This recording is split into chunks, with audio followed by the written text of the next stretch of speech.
Got a great guest in studio here to talk about this upcoming weekend's Spring Forward. Central Mason Fire and EMS Interim Fire Chief Mike Patti, also the Shelton Fire Marshal. Good morning, sir. Good morning. Good morning. So this is the weekend where we spring forward an hour as we go to bed Saturday and into Sunday. A lot of times now our devices will update themselves, but there's still a couple things to remember, and one of those is changing of the batteries. Before you came in, I was reminded of a commercial that I saw that was talking about carbon monoxide detectors. And if you're starting to hear the beeps in those, it's been about 10 years since it was mandated that houses come with those. Correct. And we're coming to the end of life on those things. Right. So talk to us a little bit this morning about why in opposed to just changing the batteries, these devices need to be updated every so often. Well, inside the carbon monoxide detectors is a sensor,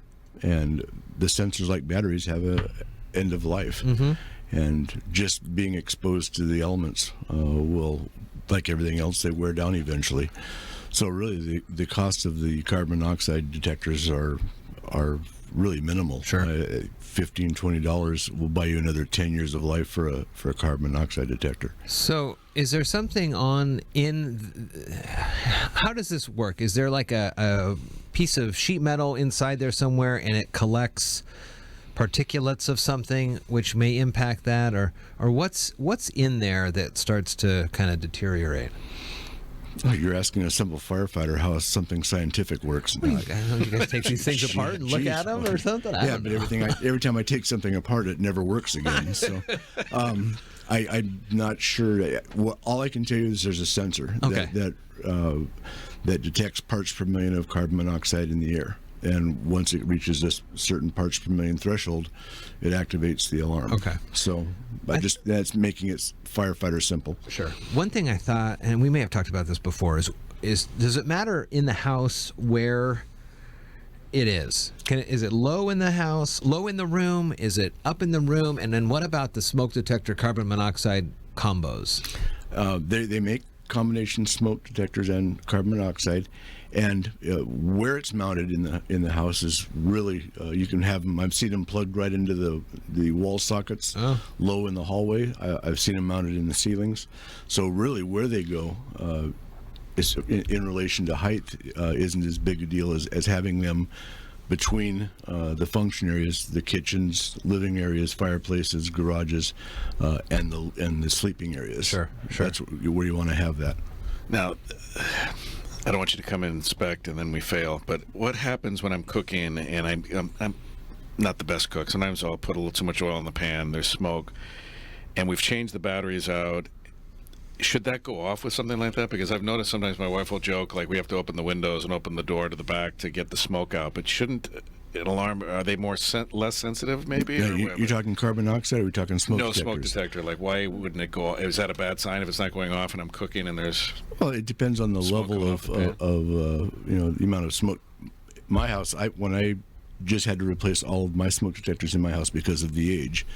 And the giveaway, like you guys were talking about earlier before I got in here, was the chirping. You can replace the batteries and they still chirp. And they have a sensor as well. Okay. So I went down to one of the drugstores, one of the home stores, and bought the contractor's package, which is 5 detectors. Oh, okay. And replaced them all. And like I said, they have an end of life as well. Sure. And I just went through and replaced all 5 of them. But they should... If you've got a lot of smoke in the house, they should definitely be going off. Mine are really sensitive. I mean, mine goes off with burnt toast. Yeah, mine too. I think a lot of people know less about the carbon monoxide than they do about it because we've had them longer, the smoke detectors. But what's the rule of thumb? Is it by square footage, or can you have too many of them, or how many should you have, let's say, in an average home? Well, if it's a single-story home, one will be sufficient. Yeah. In the hallway, like I said, separating the function areas from the sleeping areas. If you have a 2-story home, having it top of the stairway in the bedrooms and then downstairs. But I think the big thing is making sure you have it separate from the function areas from the sleeping areas. Where does I would assume the majority of the carbon monoxide would come between the garage and the house. Like if a car is in there. Where else would carbon monoxide emit from in a home? Gas log fireplaces, barbecues. If you have anywhere that's if you have a natural gas home, if you have anything that emits petroleum-based products, is where carbon monoxide comes from. Okay. And again, you can buy those packs, like you mentioned, 5 packs or so to replace your smoke detectors. Right. And oftentimes you can get, there's certain rebates and certain Sure. things like that, so it's pretty cost effective. Would you, I guess if you're doing that, you will replace the whole host of them every cycle, not like, oh, well, this one's chirping now, so let's do this one, and then you have to somehow make a notation that Right. It's just, this one's done and now that one. It's just so much easier just to replace them all at one time. Okay. How many calls would you say Central Mason Fire and EMS, Mason County, or the state get annually because of improper smoke detectors, or because carbon monoxide detectors either were not in the homes or they were out of compliance? Boy, that's a good question. We run on a lot.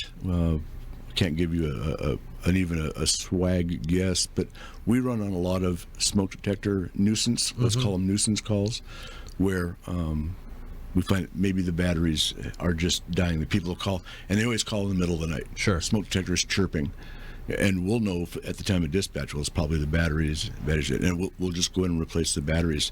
Sometimes we do have a defective detector, and we'll replace the detector. We carry detectors on the apparatus, so if we have one, we'll just change it out for them. The folks on the medic units and the engines, we're getting to the point now where we carry them on the rigs routinely, and if we're on a medical call, our folks will look at the house, and if there's not one in the house, we'll install one. Is there something visually that you can see, or do you have to wait for that chirp to know that it's kind of end of life? For as far as the batteries or the detector just itself? in general, the detector itself. I mean, I know that the plastic will kind of yellow over time and things like that, but is there something when you walk in, and as a medical crews are perhaps dispersing medicine or medical work here to a person, and they're looking around, what are they visually looking for? Well, there's nothing that you can just go up and eyeball and say, oh, this is an old detector, other than just maybe, like you said, the yellowing maybe of the plastic, or looking at the design and saying this is kind of an aged detector.